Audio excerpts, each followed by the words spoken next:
안녕하십니까. 조엔 매개조입니다. 안녕하세요, 맥입니다. 안녕하세요, 춘입니다. 예, 이번 게임은 케이어 에어윙인가? 에어리어 88하고 좀 비슷하죠. 거의 속판격이라고 봐도 되지 않을까요? 예, 굳이 왜 에어리어 88을 했는데 왜 비슷한 게임을 또 하느냐? 이제 춘님께서 하실 말씀이 많다고 해서 나름 밀리터리 덕후이십니까? 덕후까지는 아닌데 그냥 관심은 많습니다. 예. 일단 저도 밀리터리에 관심이 많은 관계로 이 게임 좋습니다. 과거 저희 회사에서 만든 게임하고 좀 비슷한 느낌도 좀 들고. 예, 전혀 아닙니다. 예, 여러분. 예. 여러분들 그 카카오톡에서 에어팍스 검색해 주시면 좀 더 많은 지식을 알 수 있을 거라 생각하네요. 실제로 깔아서 열심히 제가 주변에 깔아서 하라고 했는데 결론적으로 올해는 못 갔습니다. 예, 평이 안 좋았죠. 어쩔 수 없습니다. 이 시장의 그 평가는 냉정하기 마련입니다. 지금 수출용으로 지금 제작 중이라 가지고 퀄리티 많이 좋아졌고요. 에어팍스 많은 성원 부탁드리겠습니다. 예, 일단 게임 시작됐고요. 저 비행기가 호넷이네. F-18. F-18 호넷이죠. 이 시대 당시에는 22가 나오기 전 시절이니까 호넷 하면 이제 미 국방에 있어서 그러니까 미국이 소위 말하는 항모의 주력 기종으로 있는 것들이 이제 톰캣 같은 경우는 지휘기나 전장을 제어하는 좀 더의 역할에 있다면 이거는 주력기로 있었던 거죠. 이 F-18의 그 라이벌이 그 F-16 그걸로 F-16 같은 경우는 이제 단발형 그 엔진이라고 하나 그런 구조를 가지고 있어서 보다 좀 이렇게 육군과 연계된 이런 작전에 좀 걸맞기 때문에 우리나라가 수입을 했고, 우리나라도 F-16이 그 한국산 전투기 사업에서 이제 주력기로 선정이 돼서 가졌지 않습니까? 그때 같이 경쟁했던 기종이 이 F-18 호넷이었습니다. 근데 이제 요거 같은 경우는 항모에서 발진하고 이렇게 하는데 좀 더 특화되어 있어서 탈콘을 했다라고 하더라고요. 그 얘기를 들어보니까 한국 공군에서는 F-18을 더 선호를 해가지고 일단 쌍발기가 더 안전하다는 그런 게 좀 많아서 그걸 했는데, 이게 F-16으로 선회를 하자 보니까는 공군에서 굉장히 발발이 많았고, 그걸로 또 율곡사나 그 비리해가지고 청문회도 나오지 않았습니까? 사실은 다 뒷돈의 문제였겠죠. 이게 로키드인지 보잉인지 모르겠지만 어느 쪽이 뒷땅 커미션 많이 주니까 그걸로 했겠죠, 사실. 저도 그런 걸로 알고 있고, 근데 유용원 씨의 그 국방세계라고 혹시 유용원 기자가 하는 그 사이트 아시나요? 그건 잘 모르겠어요.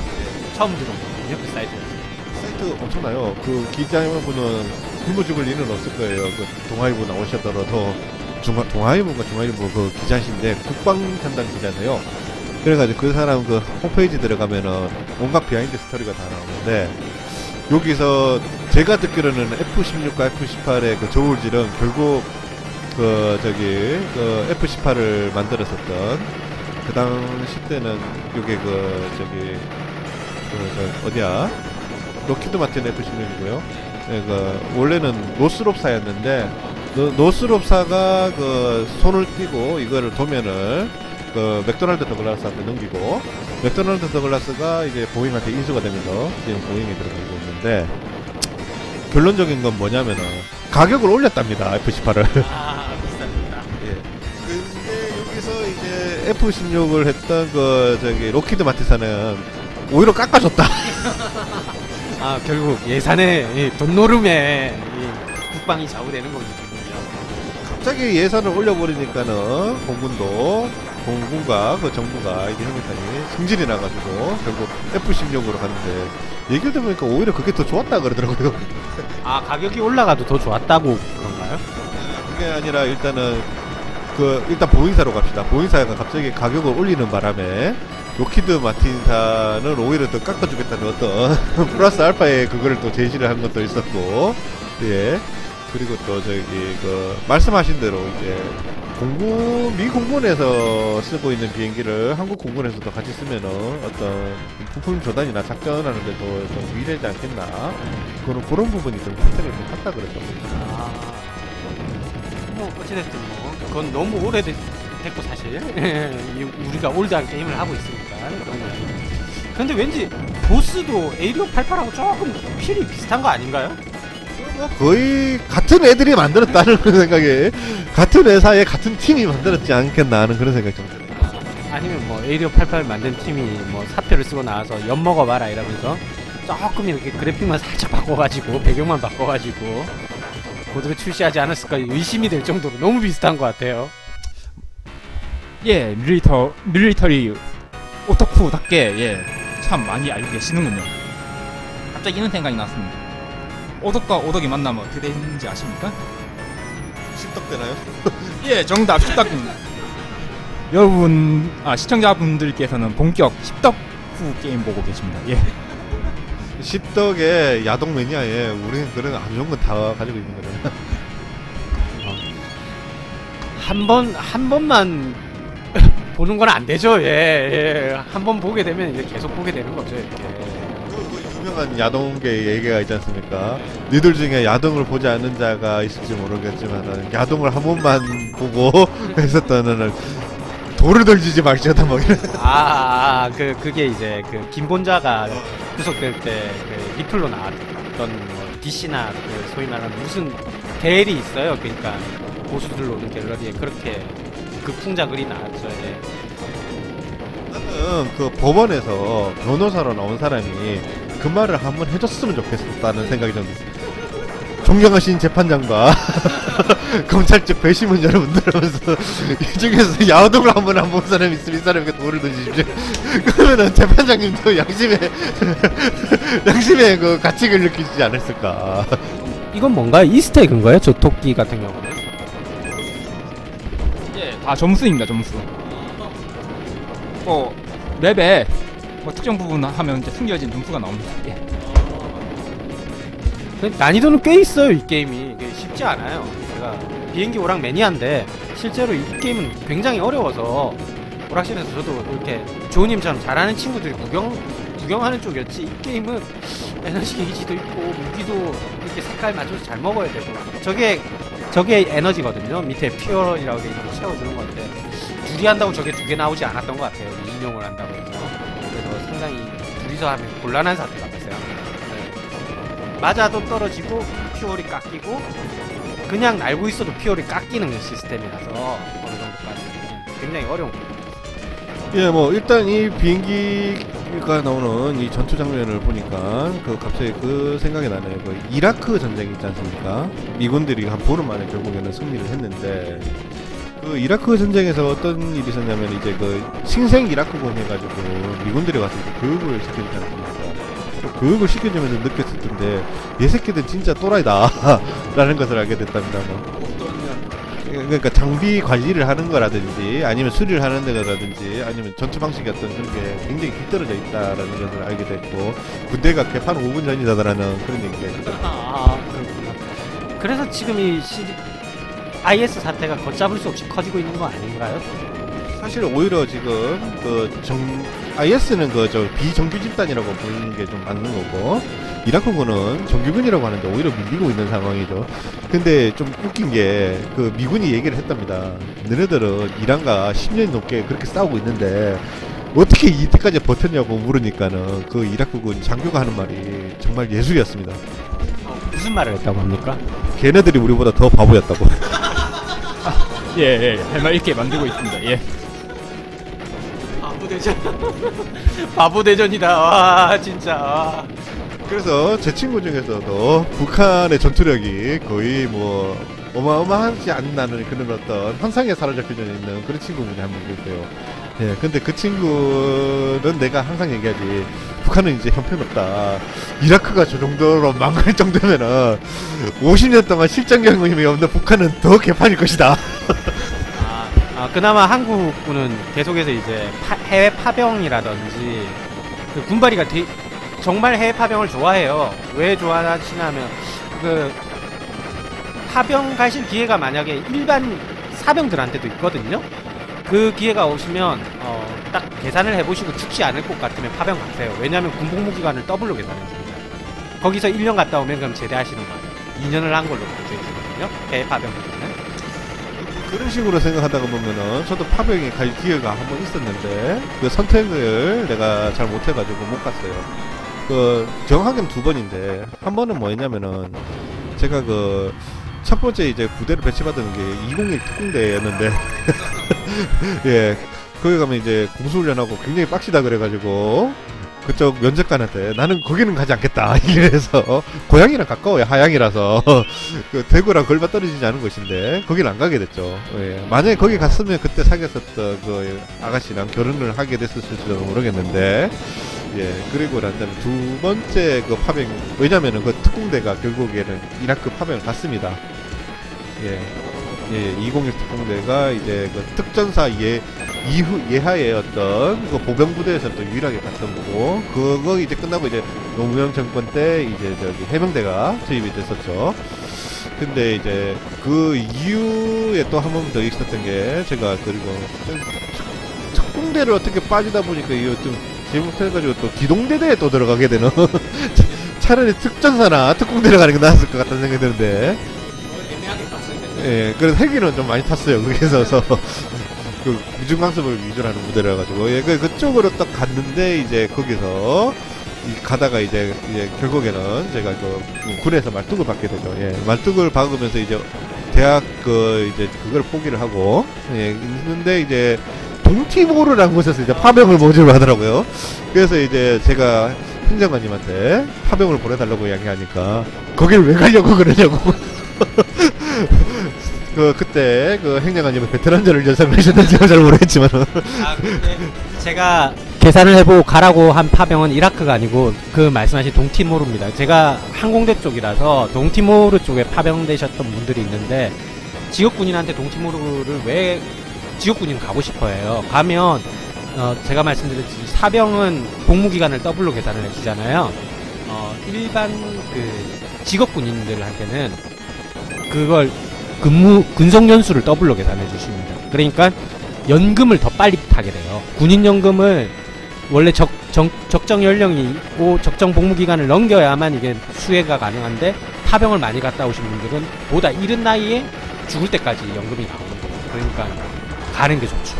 만약에 저도 파병을 했었으면은 아마 제대를 하지 않았을까 하지 않을까 하는 생각이 막 드네요. 제대로 막으셨겠네요. 네, 저희가 만날 일도 없었고 이런 방송하는 일도 없을 거고 이 시청자분들은 저랑 만날 일도 없었을 거라는 생각이 듭니다. 예. 저는 그때 저를 말려줬던 그 행정관님이 저를 그렇게 아끼시는 줄 알았는데 뭐 지금 막 생각해보니까 그런 것도 아닌 것 같아요. 아낀 게 아니라 몰라서. 생각해보니까 부대에 사관이 한 명 빠지면은 굉장히 힘들다는 거. TO는 그대로 잡혀있기 때문에 오지도 않아. 새로 된 사람 오지도 않고 그냥 이렇게 인원 보고판에 보면 파병 중, 해외 파병 중 이렇게 만들죠. 예, 그렇죠. 출장 중, 출장 중, 파견 근무 중. 예, 뭐 이쯤 돼가지고 레이더 기지에서 근무하셨던 예, 그 우리 쪼님입니다. 저 게임 하느라 바빠요. 저는 뭐 좀 놀란 데 있었습니다. 뚫려도 거의 문제 없는 그런 거.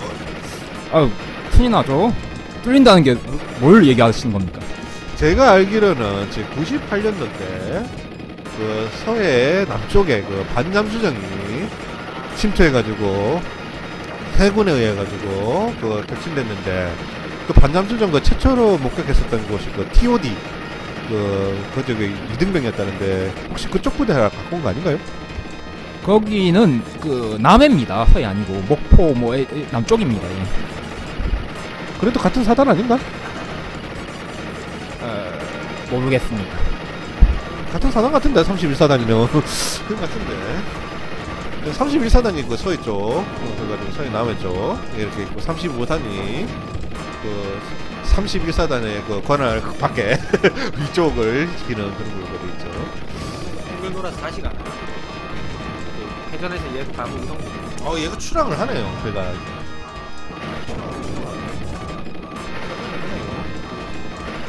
아니 왠지 터졌어요. 터졌어요. 어떡해요. 격침됐어요. 이거는 뭐 지금 비행기 한 대가 저거 한 600억 정도 하지 않습니까? 그렇죠. 예, 비행기 비쌉니다. 예. 굉장히 비싸요. 상상을 하시는 그것보다 훨씬 더 비싸요. 그러니까 요즘은 그나마 이제 인터넷이 발달하고 밀리터리 매니아를 위한 잡지 같은 게 나와서 가격들이 나오는데 썩은 비행기도 정말 비쌉니다. 아, 에너지 먹으려다 오히려 죽고 말았습니다. 죄송합니다, 여러분들. 그 비행기 격추하니까 갑자기 생각나는데 그 생각이 나요. 그 조지 부시, 그러니까 그 사람도 이제 그 파일럿 출신이고, 근데 그 딕 체니도 그 파일럿 출신인데, 딕 체니 씨는 그 저기 그 항공모함 해군 쪽에 있었어요. 근데 비행기 조종 더럽게 못했다고 그러고, 조지 부시도 비행기 조종 더럽게 못했다고 그러는데, 딕 체니는 70만 번 추락을 했다 그러더군요.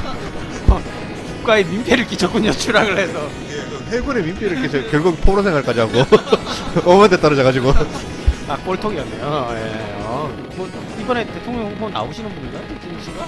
아, 너무 나이가 많으셔서 월남창전 농사면 지금 나이가 얼만데 아, 예, 지금은 이제 힘들고 예, 오바마하고 열심히 싸우셨다가 그 누구더라? 뭐 외국 쪽 대통령이니까 그냥 얘기하겠습니다. 그 저기 그 크리스 락인가 하는 개그맨이 그 저기 포로가 되면은 예국자가 되는 거냐고, 우리는 포로가 된 게 아니라 당당히 싸우고 돌아올 애가 대통령이 되길 바란다고 막 이렇게 얘기해서 디스를 크게 한 적이 한 번 있었죠. 멋있는데요. 맞는 소리 아닙니까? 포로가 영웅은 아니지 않습니까? 예, 이 게임은 에어리어 88보다는 좀 더 쉽습니다.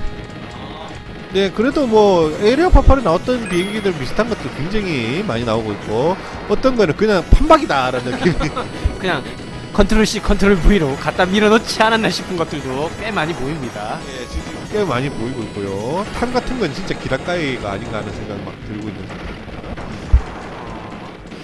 예, 뭐 저거는 스텔스인가요? 아까 그거는? 예, 그 B2 정폭기 스피릿이라고 불리는 거, 저 엄청난 거죠. F-15 5대가 풀 무장해서 가야 되는 무장량을 한 대면 충분하다고. 예. 폭탄 창고네. 폭격기네. 전술 폭격기인가요? 예, 공정구병 한 번만 하면 지구 어디든 가서 때린다는 무시무시한. 이래서 미국하고 전쟁을 하면 안 되거든요. 치사 무기를 많이 가지고 있어요. 근데 저 무시무시한 거는 저런 걸 50대를 갖고 있기 때문에 실제 북한이랑 전쟁이 나면은 B2가 진짜 기름 만땅 채워가지고 주요 시설 50군데를 타격을 하고 거기에다가 다시 또 F-22 랩터 이런 애들 또 풀무장을 해가지고 주요 시설 100군데를 타격하면은 게임은 끝난다는 그런 얘기가 있습니다. 네, 그리고 뭐 이제 미국 아, 가까이 좀 마이크에서 말해 주십시오. 알겠습니다. 예, 뭐 아무튼 우리도 공정구별을 한번 하고 이제 다른 나라 가는 거 아닌가 하는 생각이 드네요. 굳이 이 게임은 난입을 하게 되면 무기라든지 뭐랄까 그 장비 같은 것들을 나눠 먹는 형국이 되기 때문에 도움이 안 될 것 같아요. 그래서 난입은 안 하도록 하겠습니다. 이거 오히려 방해가 됩니다. 예. 내 사선밖에 나와 있어야 되는데 앞에 깔짝깔짝거리면은 이거 굉장히 적긴지 아군인지도 헷갈리고 썰어 드셔야 되는데, 예. 크리스마스 분위기 좀 지났는데 지금 또 느낌 나고요. 네. 진짜 말씀하신 대로 전 세계 어디든 안 가는 데가 없군요. 이건 뭐 북극인지 남극 가는 것 같은데 지금 느낌상. 미 해군의 작전 능력이 얼마나 크다는 것을 보여주는 그런 게임이 아닌가 하는. 미 해군인지 유엔인지 어디든 갑니다 지금. 그쵸, 뭐 유엔에서 군사력 담당은 미국이지 뭐. 미국 하나면 뭐 나머지 2등부터 10등 다 합쳐도 안 되는데. 갑자기 그것도 패권 하면 또 미국이고, 그 패권에 대해서 또 얘기가 잠시 나오면은 또 항상 빠지지 않는 게 이제 중국 얘기가 나오고 있지 않습니까? 근데 지금 보니까 이제 중국 증시가 끝났다. 이제 내리막만 있을 뿐이다. 근데 제가 2007년도까지만 하더라도 중국 증시 이상이 있는 거 아니냐, 글로벌 경제 위기 나왔는데, 근데 중국 경제로 어떻게 글로벌 경제 위기가 좀 갔어요. 어떻게 갔는데 두 번째까지는 무사하지 못하는 거 아닌가는. 중국 이제 헷가닥 하면은 다시 한번 글로벌 경제 위기가 올 것 같은데, 이것만 보더라도 중국은 좀 한계가 있는 나라다, 이런 생각이 좀 듭니다. 경제 개발을 하고 이제 급속도로 본인들이 가진 인구라는 최고의 시장을 가지고 성장을 했지만 결론적으로 그 성장에서 가장 중심이 되어야 할 거는 뭐랄까 개개인의 국민의 복지라든지 국가의 기관 시설을 좀 더 이렇게 널리 퍼뜨려야 되는데 국토가 워낙 큰 나라인데 미국이 몇백 년에 걸쳐서 지금 그래도 몇백 년 됐으니까 쌓은 것을 그만한 투자를 안 하고 그냥 자본의 힘에 의해서 태평양 연안 도시들만 발전시켜서 지금의 형태를 끼워놓은 좀 비정상적인 구조죠. 예. 물론 무슨 말인지 저는 좀 머리가 나빠서 정확하게 이해는 못하겠습니다만은. 그러니까 그러니까 경기가 좋고 새로운 시장을 경제에서는 계속해서 창출을 해야 되는데 그 시장 역할을 중국이 해낸 거잖아요. 인력을 공급하고 소비를 하고 그런 것들은 있었는데 그것보다는 제가 생각하기에는 국가라는 것이 힘을 가지고 뭔가를 하기 위해서는 전체 국민의 그 삶의 질이라든지 복지 이런 것들에 대한 노력도 기울여야 되는데 그런 투자들은 사실상 중국이 열심히 하지 않았거든요. 여전히 내륙에 가면 수도 전기가 없는 곳들이 엄청나게 많아요. 21세기인데 그 발전 모델은 그 한국 70년대를 보는 듯한 예 그런 느낌이 좀 들고 있습니다. 뭐 물론 그 사회주의 국가라 어떤 한계성이 있을 것 같지만은 근데 역시 내 말이 맞았다는 생각이 들어요. 또 말씀드렸던 제 친구는 한국 50년 되면 중국이 패권을 장악할 것이다고 얘기했는데 지금 2015년 망하고 있습니다. 지금 지금 굉장히 심각해지고 있는 중국 상태고 그 얘기를 들어보니까는 그 중국이 그 조선소가 그 340개인가 3,400개인가 좀 모르겠는데 실제 3,400개는 아니고 한 340개 정도 되겠죠. 예, 이제 반이 없어질 거라고. 그러면 자동차 회사도 걔네들 한 20여 개 30여 개 있는 걸로 알고 있는데 반은 없어질 거라면은 그 실업자들은 다 어디로 갈 것이며 그 헐값에 나온 자동차들은 또 누가 다 사갈 거냐. 내가 봤을 때는 그 미국이 대구 자동차 낼름한 것처럼 뭐 이런 애들이 낼름하지 않겠나 생각이 좀 들고 있고 지금 뭐 간단한 생산 기지 같은 경우에는 이미 베트남으로 다 넘어가고 있고 공장 어떤 성에서는 유령도시가 되어가고 있다는 걸 봤었을 때 야 중국이 뭐 항공모함 세대째 만들고 있고 신무기 만들고 있는데 고작 여기까지인가 이 생각이 좀 드네요. 아무리 항공모함을 열심히 만든다고 해도 이제 또 그걸 운영하는 국가의 역량 그리고 이제 엄선된 이렇게 군인 이런 것들이 있어야 되는데 뭐 미국처럼 항공모함 뭐 몇 함대 똑같이 만들면 뭐합니까? 그러니까 안에 알맹이가 알토란이 없으면 결국 나자빠지겠지. 패권은 고사하고 이제 사는 것부터 고민을 해야 될 것 같다는 생각이. 일단은 뭐 저는 앞으로 100년까지는 예, 미국이 지배한다고 나는 믿고 있고요. 그 다음에 그 최진기 씨의 생활 경제에 보더라도 중국이 절대 기축통화 못한다. 예, 그런 얘기를 들은 거 맞는 것 같습니다.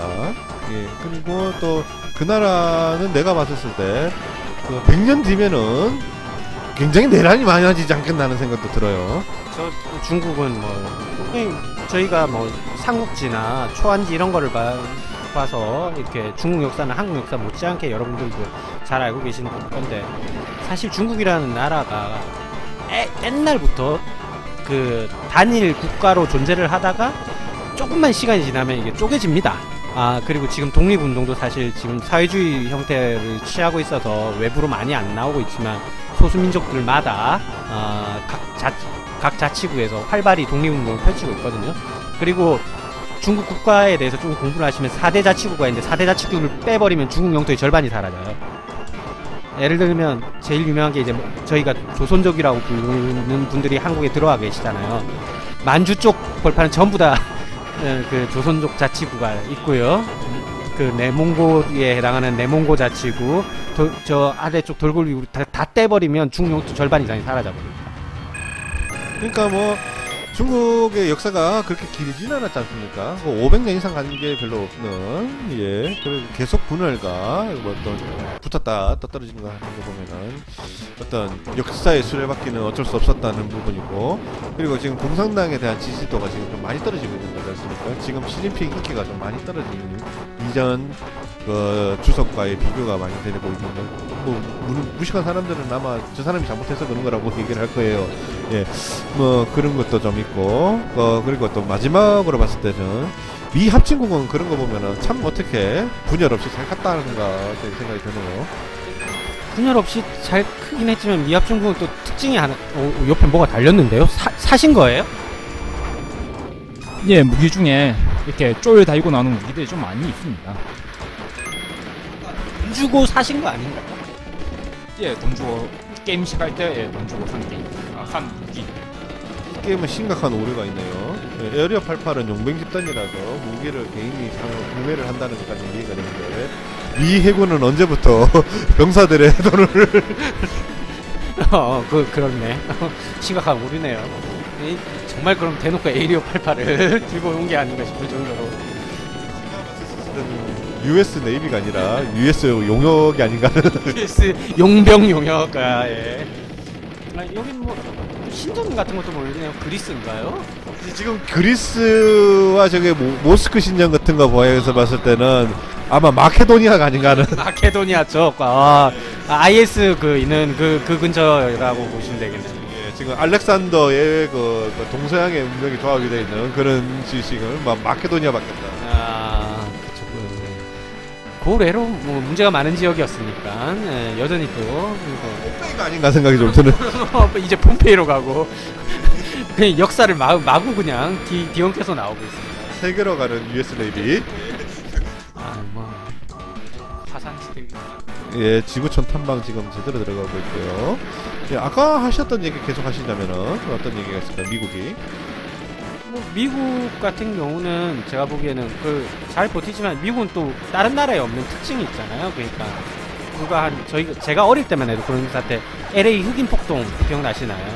그러니까 미국이란 나라가 가지는 문화가 잘못된 충돌로 나오면 그런 현상들이 일어나는 것 같아요. 마치 우리가 사실 뭐 재난 영화에서나 보는 광경이다 했는데 현실로 사실 그런 폭동들이 일어나잖아요. 뭐 미국도 완벽한 나라가 아니라는 반증이겠죠. 이게 그런 폭동의 형태로 에너지가 분출이 되는 나라다 보니까.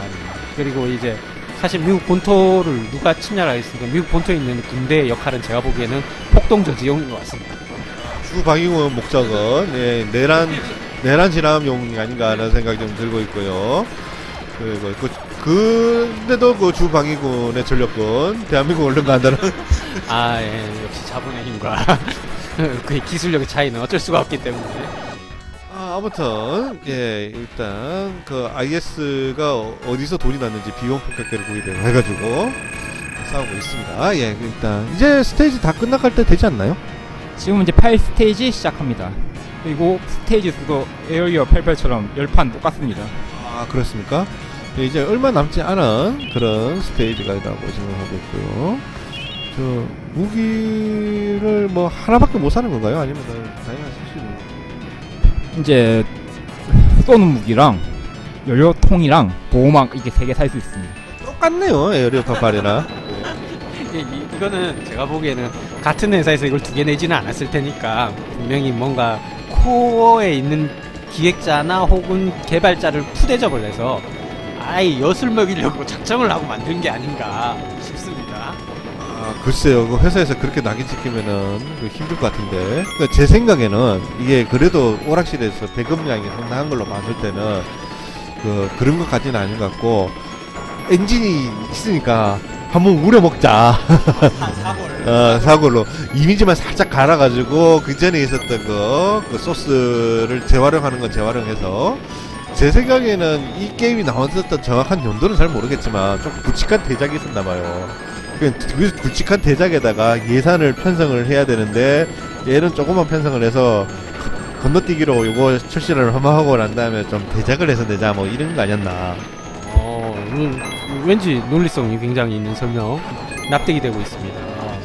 캡콤도 주식회사인데 매달은 아니더라도 분기별에 한 번씩 신작은 나와줘야 되는데 예산이 없으니까 옛날 기라까이라도 어떻게 하면 해서 그런 건 아니겠나 하는 생각 좀 들고.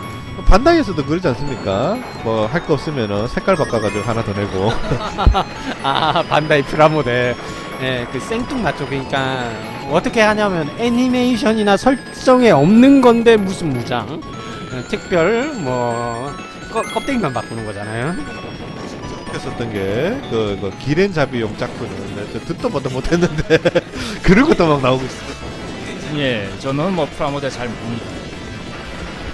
전혀 설정에도 없고 그냥 반다이가 돈을 벌기 위해서. 아무튼 뭐 일단 게임은 계속 진행은 되고 있는데 이건 뭐 기차네요. 그런데 기차가 이렇게 크나요? 지금 비행기 크기랑 비교해봤을 때 이 기차는 무슨 기차지 지금? 예전에 조님이 저한테 사적인 술자리에서 말했던 뭐 히틀러가 만들었던 그 대포 그거 아닌가요? 그거? 돌아오더라도 너무 큰데 저 비행기가 저게 비행기가 저런데 저게 그 대포 아세요? 그 도라라고 하기도 하고 구스타프 열차포라고 하기도 하는데 이건 뭐 어마어마한 기차네요. 이야 이거 뭐 배 사이즈 말하고요. 예. 항공모함보다 큽니다 이게. 저 비율이 안 맞아요. 저게 그 기차에 나오는 윈도우와 그 비행기 윈도우하고 그런가요?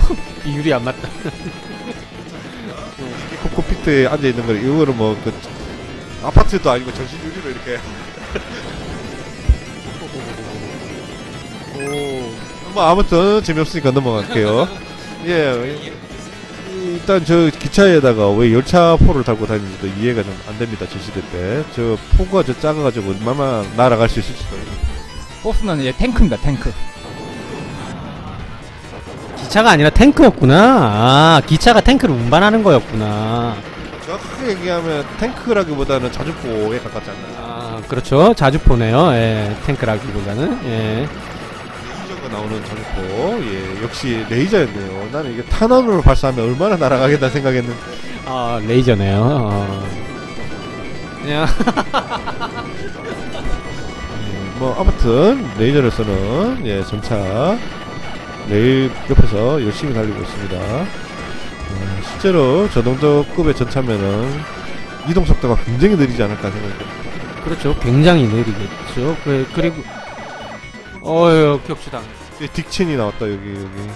이거 저기 US 네이비 딕첸이 아닌가 하는. 이거 뭐 죽으면 안 되는 데서 죽네 자꾸. 이거 끝났습니다 사실. 할 거 없죠. 그래서 아까부터 저렇게 접근을 했구나. 접근하다가 그래 실수를 해서 기스난 거네요. 그러니까 까불다 죽은 거야. 예, 예전 다시 왔고. 이제 2판 남았으니까 뭐 돈도 다 써야죠. 저 브리핑하는 양반은 숀 코넬리가 아닌가는. 그렇죠. 예, 숀 코넬리 영국의 명도. 궁금한 게 있는데 에너지는 무한대로 늘어납니까? 돈만 있다. 에너지도 한 번만 살 수 있습니다. 한 번만 사면 끝입니다. 지금 최대치입니다 지금 무장이. 이제 방어막이 있네요. 방어막이 있으면요 뭐좀 예, 에너지가 조금씩 따르구나. 연료가 말씀을 드렸지만 기름이기 때문에 기름이 다른 거죠. 한 대 맞으면은 기름 탱크에 구멍이 나서 이게 빡빡 소모가 되는 그런 걸로. 이게 가장 에어리어 88하고 큰 특징이 아닌가 생각이 좀 드네요. 에어리어 88에는 그런 기능이 없었나요? 제가 알기로는 없는 걸로 알고 있습니다. 확인해보죠. 예, 에어리어 88는 피가 깎이지 않고 맞아야 무조건 깎이고 뭐 그렇습니다. 좀 피통도 대수도 많이 맞아도 되죠.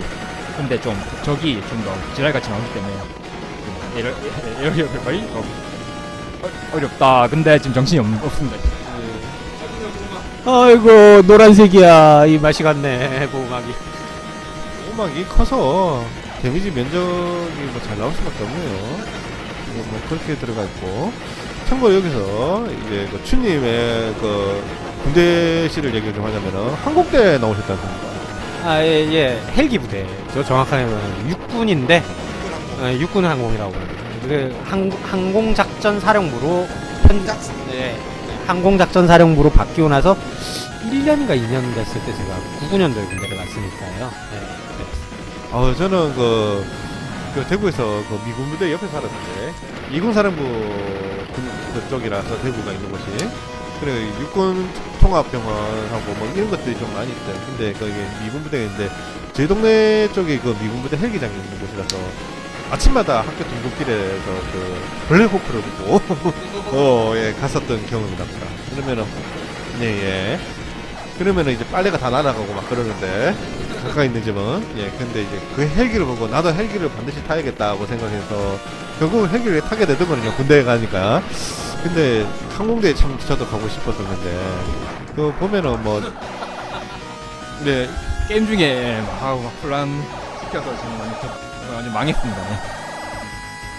지금 한명 3개째 들어가는 건가요 그러면? 예, 3개째입니다. 3개째까지는 이해해도 싶어요. 편을 깨는데 일단은 냅두고 그 항공대에 있으면서 재밌었던 얘기는 없어요.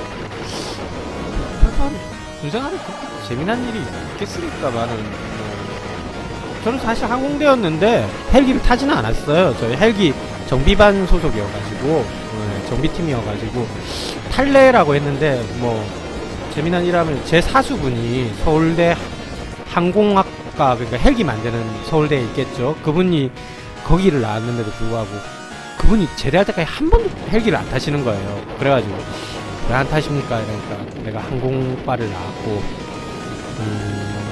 양력과 부력 이런 것도 잘 알고 근데 그러함에도 불구하고 자기 기준에서 저 헬기가 지금 떠 있다는 것 자체에 대해서는 거의 기적에 가깝다.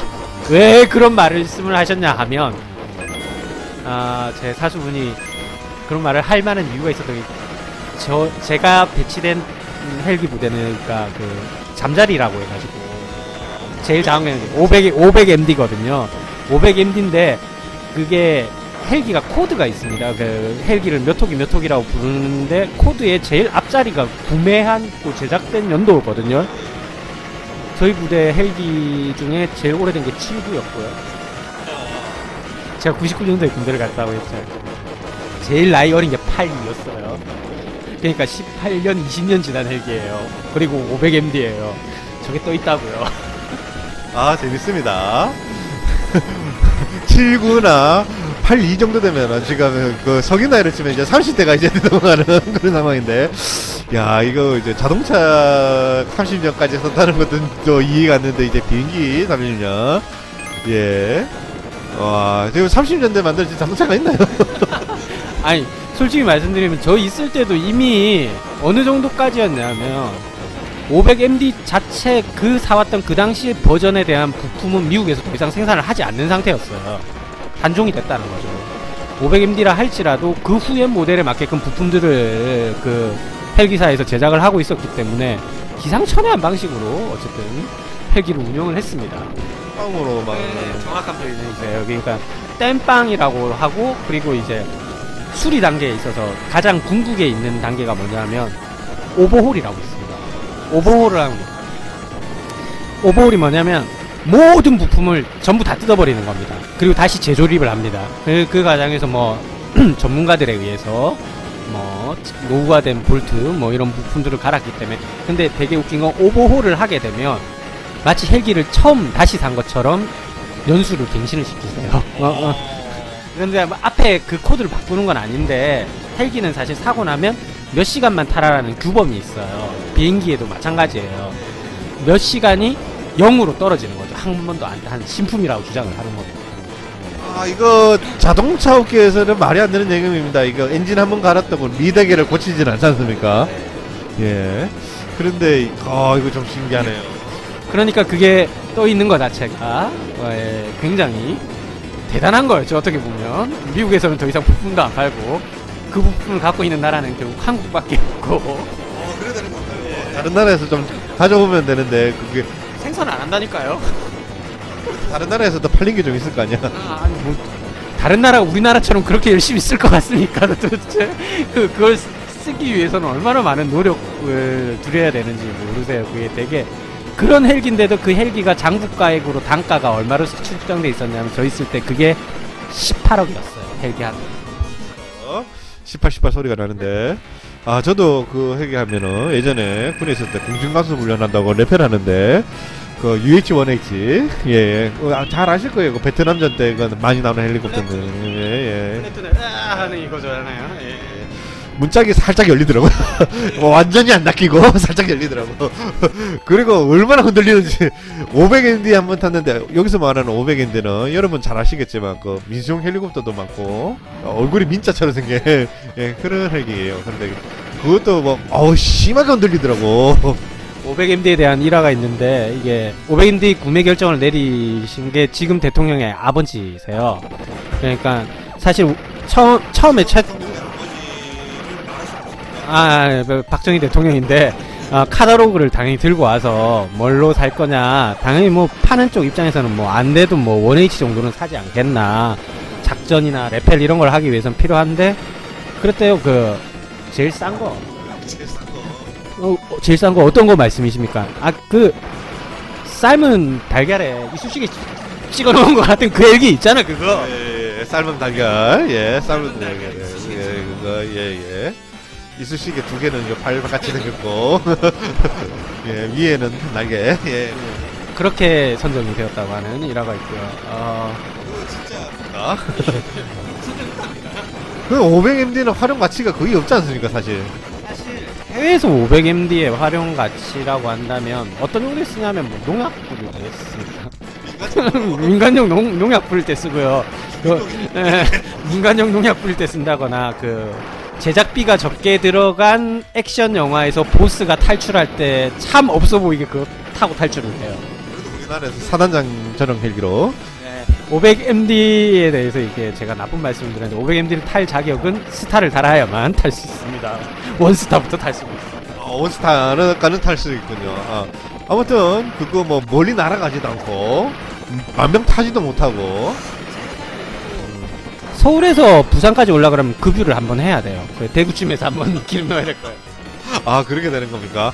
야, 심각하네. 그런 헬기는 무슨 작전을 해? 그러면 작전 시간은 대략 얼마나 돼요? 그게 45분인가 1시간인가? 45분으로 뭔 작전을 해? 근데 그거 별명이 탱크킬러라고, 옆에 토우 미사일, 그 미국에서 팔 때는 토우 미사일이 안 달려요. 미국에서는 이 헬기에서 토우를 어떻게 쏘냐, 이렇게 흔들림이 많은데, 토우 미사일은 뭐냐면 쏘고 나서 선이 꽂혀 있어요. 미사일 끝에 그 옛날에 우리 프라모델의 그 유선 리모컨을 생각하시면 돼요. 토우를 쏘고 나서 미사일인데 그 유선을 따라 조정을 해야 되는데, 문제는 원래 토우는 고정된 장소에서 될 수 있으면, 안정감이 있는 장소에서 미사일만 흔들려야 되는데, 이거 헬기도 같이 흔들린 거야. 헬기도 같이 흔들린 거야. 타겟팅하기 열나 어려운 거지. 야, 그러면은 뭐 그 조종사하고 그다음에 화력 관제사가 굉장히 리듬을 타면서 쏴야 되겠네요. 지금은 500MD들이 다 퇴역을 했는지는 모르겠지만, 제가 99년도 들어가서 2001년 나왔는데, 또 아이러니가 저의 절친 중에 또 삼성에 다니는 친구가 있는데, 제가 군을 제대할 때 그 친구가 입대를 했는데, 그 친구도 항공대를 갔어요.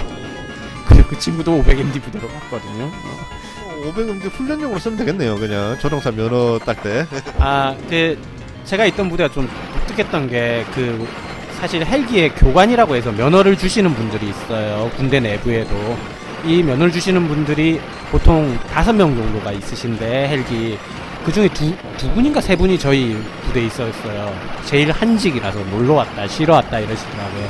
근데 그분이 어느 정도냐면, 그 육군 항공이라고 하는 우리나라의 항공기 부대가 첫 창설될 때 창단 멤버세요. 저 있을 때 거의 환갑이 다 되신 분이셨는데, 몰 수 있는 비행기가 일반 전투기도 모실 수 있고, 경비행기 조종 자격이 있고, 500MD를 비롯해서 블랙호크, 코브라 뭐 다 모실 수 있는 분이세요. 근데 왜 500MD를 타십니까 하시니까, 제가 이 말들을 하게 된 원인인데, 아까 맥님이 타셨을 때 너무 진동이 심하다 하셨잖아요. 근데 교관님들 입장에서는 큰 헬기는 타면 졸린다, 너무 심심하다. 이거는 너희들 기준으로 말해줄게. 이거 폭주족 오토바이 같은 거야. 졸라 재밌어. 정말 재밌답니다. 그 기체가 작아가지고 기동성은 좀 좋아 보이기도 하겠다는 생각이 드네요. 기동성이 좋은 게 아니라, 그분은 그 롤러코스터 타는 느낌이죠. 목숨 내놓고 타는 느낌. 스릴 맞죠? 과거로 치면은 그 오토바이 쇼바 이빨 올려가지고 부산에서 끼랭끼랭 하면서 그때 그 생각 나네요. 그때 그때 잘 나갔었던 노래가 텍스키스의 로드파이터. 바람 속을 가는 온갖 양아치들 양산하는. 예, 또 잡담을 하는 사이에 게임이 끝나고 말았습니다. 잠시 그 응답하라 1996으로 갔었는데 안타깝네요. 그때 그 쇼바 이름이 총룡 쇼바라고 수많은 학생들을 승천시켰다는 그런 얘기가 있었어요. 고생하셨고요. 존님의 의견. 무슨 얘기 해야 되나 여기서? 자, 일단 이 게임 마지막에 인공위성 같은 그런 결국에는 이게 배드 엔딩인가요? 이거는 추락으로 내가 넣어줘야 돼. 지금 추락 3번 했는데 한 번 더 했습니다. 예, 한 번 더 했고 5번째 추락을 면허 정지가 되니까 비행 정지될 것 같고 그래도 구조가 되네요. 말했었던 저게 그 육공 아닌가요? 지금 게임은 이제 끝났고 무사히 이렇게 구출연결로 끝났습니다. 자 그러면 이 게임에 대한 평가를 한번 해보도록 하죠. 예, 뭐 짝퉁 게임 느낌 나서. 예. 캡콤이네, 캡콤. 예, 캡콤 게임 맞아요. 예. 뭐 10점 만점에 6점 드리겠습니다. 이거는 에어리어 8에서 거의 이상 발전이 없었다라는 어떤 일침이 아닌가 생각되네요. 울고 먹었다. 예?